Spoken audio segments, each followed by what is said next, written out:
नीति आयोग रो report हिसाब रे Odisha top performer हिसाब रे ओडिशा को जो रैंक मिली ये आम आम राज्य एक बड़ सफलता जो केतोटी प्रमुख पिलर को लेकिन सर्वे करा जाइथिला आमर इंफ्रास्ट्रक्चर रिसोर्सेस आमर गवर्नमेंट रो पॉलिसी फाइनेंशियल हेल्थ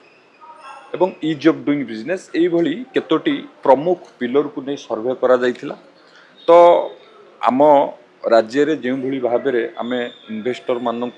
अट्राक्ट करिबारे सफल होइछु एवं ओडिशा रे इन्वेस्टमेंट करबा पई विभिन्न सेक्टर रो इंडस्ट्री मानू मध्य सफल होइछु माननीय मुख्यमंत्री नेतृत्व रे एवं जो रिसोर्सेस कथा होची हमरो नेचुरल रिसोर्सेस हो किंबा आमर ह्यूमन रिसोर्सेस हो ये दुईटी जगह क्षेत्र में आम साउंड एवं ह्यूमन रिसोर्स रे आम आग को बढ़ुचु जोटा कि इकोनॉमिक सर्वे हिसाब रे आम यूथ को स्किलिंग कराइबारे आम भी बेस्ट प्रैक्टिस हिसाब रे रिपोर्ट ओडिशा को मिली एवं ता सहित देखिए फाइनेंशियली हेल्थ जो पिलर को नहीं सर्वे कराइतिला आम ओडिशा एभली एक राज्य जे बजेट सरप्लस रे मध्य आमे अछु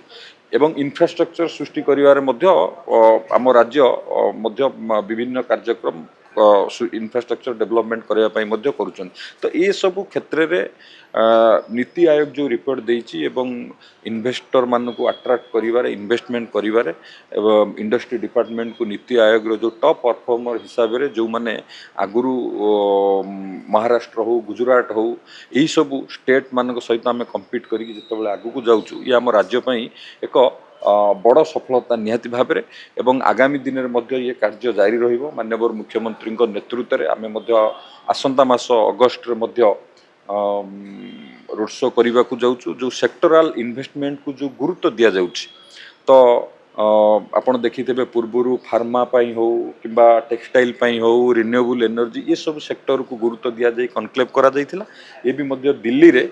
फूड प्रोसेसिंग सेक्टर को गुरुत्व दि जाए एक रोड शो करा 1-to-1 इन्वेस्टर मान सहित माननीय मुख्यमंत्री आलोचना करेंगे। तो ये भी एक बड़ सफलता निश्चित भाव में ओडिशा आनिबो।